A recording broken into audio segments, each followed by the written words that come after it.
नमस्कार, मी अर्चना आरते तुम्हा सगळ्यांचं स्वागत करते। गणपती बाप्पाचं आगमन झालेलं आहे आणि गणपती बाप्पाला आपण काय दाखवतो? नैवेद्य बरोबर ओळखलं। त्यांना आवडतात उकडीचे मोदक किंवा कुठच्याही प्रकारचे आपण मोदक त्यांना नैवेद्य म्हणून दाखवतो। आणि घरात गणपती बाप्पा आल्यावर आपली सगळी गडबड असते, बापरे मोदक करायचे, ते बरोबर झाले पाहिजे, ते उकड घ्यायचंय, असं करायचंय, तसं करायचंय। तर आज मी तुम्हाला दाखवते की परफेक्शन घेऊन कसे आपण ते उकडीचे मोदक करणार आहोत। तर आपण आता सुरुवात करूया। उकडीचे मोदक करायला लागणारं साहित्य आहे 1.5 कप घेतलेलं आहे तांदळाचं पीठ, 1 अख्खा नारळ किसून घेतले म्हणजे मोठं बाउल आहे, त्याच्या अर्धा बरोबर गूळ घ्यायचे, 1 टेबलस्पून साजूक तूप, अर्धा चमचा वेलची पावडर, मीठ चवीप्रमाणे आणि पाणी। तर चला सुरुवात करू। आधी काय करायचंय, गॅस सुरू करूया।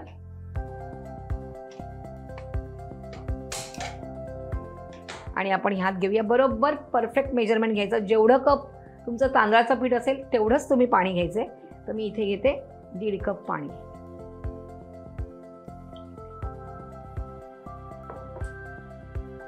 हे उकळून द्यायचंय, पण ते उकळताना आपल्याला त्यात घालायचंय 1 चिमूट मीठ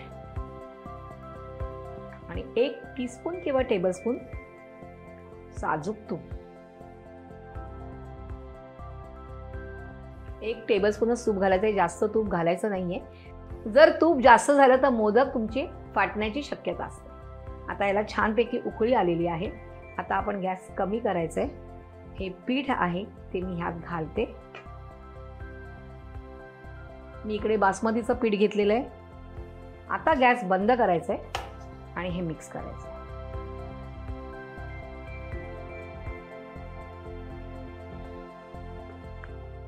आता मी तुम्हाला इकडे सांगते की माझी सासू कशी पीठ बनवायची।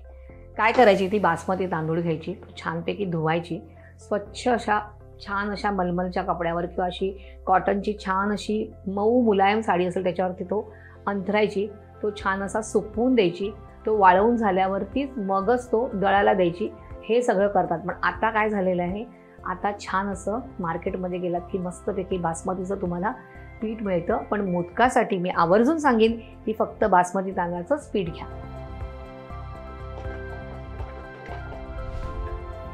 तांदळाच्या पिठाची उकड घेतलेली आणि ते थंड करायला ठेवलेले, तोपर्यंत आपण काय करूया, सारण करून घेऊया, चोय करून घेऊया। टेबलस्पून तूप घ्यायचं इथे आणि तूप वितळलं की त्यात आपण घालतोय गूळ। जेवढं खोबरं घेतलंय त्याच्या अर्धा आपण गूळ घेतलेला आहे। तूप वितळलेलं आहे। आता आपण ह्यात घालूया हा गूळ बारीक चिरून घेतलेला आहे। आता बघा इथे एक अगदी महत्त्वाची टीप आहे। आपण काय करतो की खोबरं घेतो, त्याच्यामध्ये बारीक बारीक गूळ घालतो, ते थोडंसं मिक्स करतो आणि मग आपण ते कढईमध्ये घालतो आणि ते परतत राहतो। पण अशाने काय होतं, कधी कधी काही दाणा राहतो। मी काय करते, गूळ अगोदर पूर्णपणे वितळते आणि मगच याच्यामध्ये खोबरं घालते की तो छान असा एकजीव होतो। तर आता गूळ छानपैकी वितळून द्यायचंय।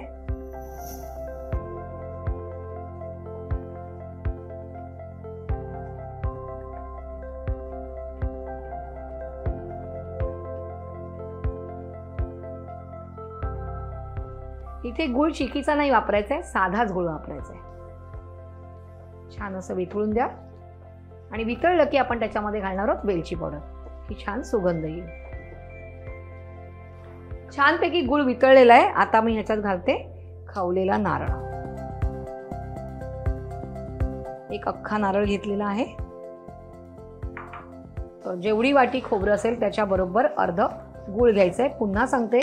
आणि आता ह्यात आपण घालूया वेलची पावडर अर्धा टीस्पून।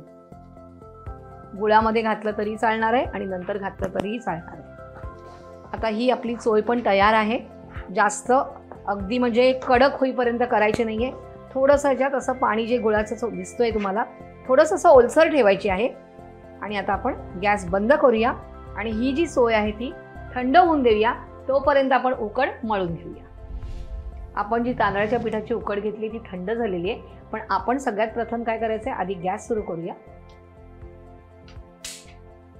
आणि इकडे मी एक कढई घेतलेली आहे, त्याच्यात लिंबू टाकलेलं आहे, का तर ही जी ॲल्युमिनियमची कढई ती खराब व्हायला नको म्हणून टाकले। ह्याच्यात आपण पाणी घालूया। तुमच्याकडे जर इडली पात्र असेल, मोदक पात्र असेल तर त्यात तुम्ही मोदक करू शकता।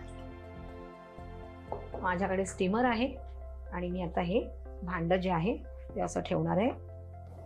अजून थोडं पाणी लागणार आहे मला।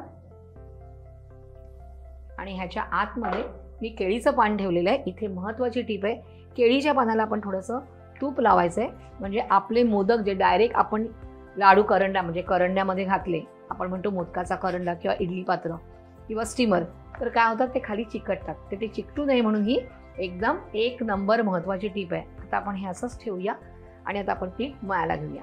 ह्याला पण आपल्याला जर लागलं तर आपण थोडंसं पाणी घालायचं, नाहीतर नाही घालायचं. पण मध्ये मध्ये तुपाचा हात लावायचा आहे. व्यवस्थित तुम्ही एका कपाला 1 कप पाणी जे घालतात ना, ते जर लावलं ना तर खूप छान होतं. पीठही छान मळलं जातं. परत जास्त तुम्हाला पाणी घ्यायची गरज लागत नाही. बघा आता इथे मला तरी वाटत नाही की पाणी लागेल आपल्याला.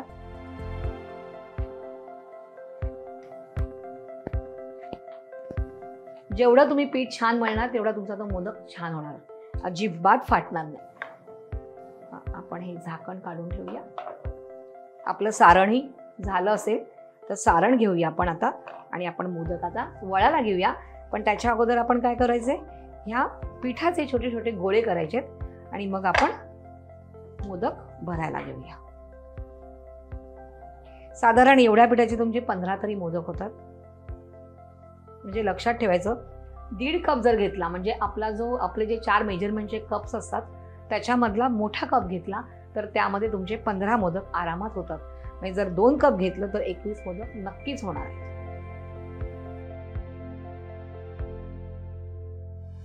गोळे करून घेतलेले आहेत, बरोबर 15 गोळे झालेले आहेत. आता हे पुन्हा असं छान मळायचं आहे हातावरतीच घेऊन. सारणही छानपैकी थंड झालेलं आहे.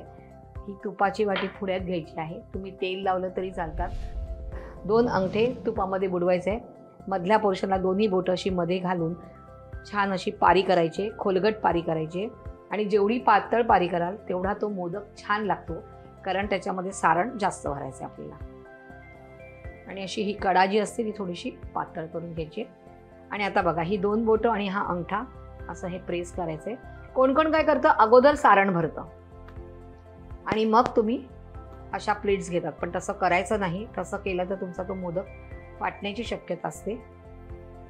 आता ह्याच्यामध्ये छानपैकी भरायचं, म्हणजे मोदक खाल्ल्यावर गणपती बाप्पा पण खुश आणि आपल्याकडे येणारे पाहुणे पण खुश झाले पाहिजेत की नाही ह्यांच्याकडे मोदकामध्ये ना जास्त सारण असतं. आणि अशा प्रकारे मी सगळे मोदक करून घेणार आहे.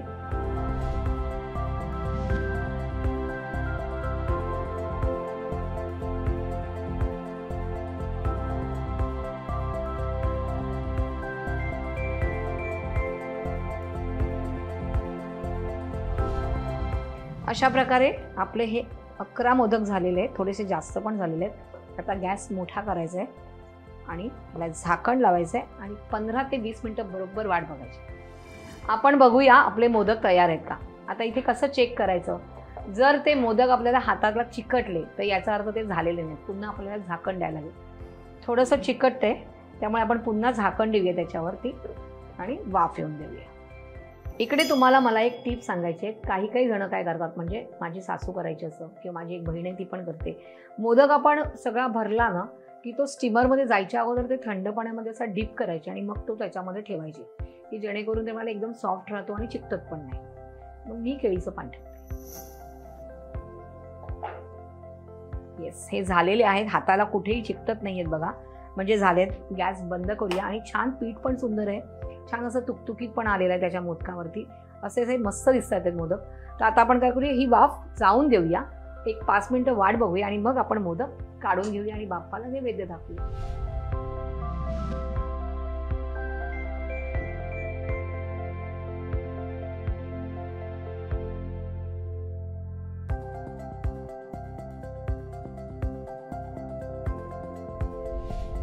गरमागरम मोदक आणि त्यावर साजूक तुपाची धार.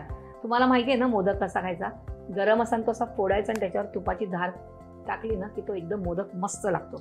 आपण आता ह्याच्यावरती मस्तपैकी तुपाची धार सोडलेली आहे. मोदक अजून चकचकायला लागलेले आहेत. उकडीचे मोदक बनवण्यासाठी लागणारं साहित्य आहे 1.5 वाटी तांदळाचं पीठ, 1 मोठी वाटी किसलेलं खोबरं, 1 वाटी गूळ, साजूक तूप, वेलची पूड. चिमूटभर मीठ आणि 1.5 वाटी पाणी. उकडीचे मोदक करण्याची कृती: एका भांड्यात 1.5 कप पाणी उकळवण्यासाठी ठेवावं. पाणी उकळताना त्यात 1 चिमूटभर मीठ आणि 1 टेबलस्पून साजूक तूप घालावं. पाण्याला उकळी आल्यावर गॅस बंद करून त्यात 1.5 कप तांदळाचं पीठ घालावं. मिश्रण मिक्स करून थंड होण्यासाठी ते बाजूला ठेवून द्यावं. मोदकाचं सारण बनवण्यासाठी एका भांड्यात 1 टेबलस्पून साजूक तूप आणि 1 वाटी गूळ घालून हे मिश्रण वितळवून घ्यावं. तूप आणि गूळ वितळल्यावर त्यात खोबरं, वेलची पूड घालून सारण व्यवस्थित मिक्स करून घ्यावं. त्यानंतर उकड नीट मळून घेऊन त्यात सारण भरून त्याचे मोदक वळून घ्यावेत. मोदक उकडवण्यासाठी एका कढईत पाणी उकळवत ठेवावं. मोदक पात्रात केळीचं पान ठेवून त्याला तूप लावून घ्यावं आणि मोदक ठेवावेत. कढईतील पाणी उकळत आले की त्यात मोदक पात्र ठेवून मध्यम आचेवर मोदक 12 ते 15 मिनिटं उकडून घ्यावेत. गरम गरम मोदकांवर साजूक तुपाची धार घालून गणपती बाप्पाला नैवेद्य दाखवावा. अशा प्रकारे गरमागरम उकडीचे मोदक, त्यावर तुपाची धार तयार आहेत. आणि गणपती बाप्पा पण खुश, घरातले पण खुश. तर तुम्ही हे मोदक करून बघायचे, कारण तुम्हाला सगळ्या ट्रिक्स, सगळ्या टिप्स सांगितलेल्या आहेत. आणि तुमचे कसे मोदक झाले हे मला कळवायचे. तुम्हा सगळ्यांना गणपतीच्या हार्दिक शुभेच्छा आणि गणपती बाप्पा मोरया.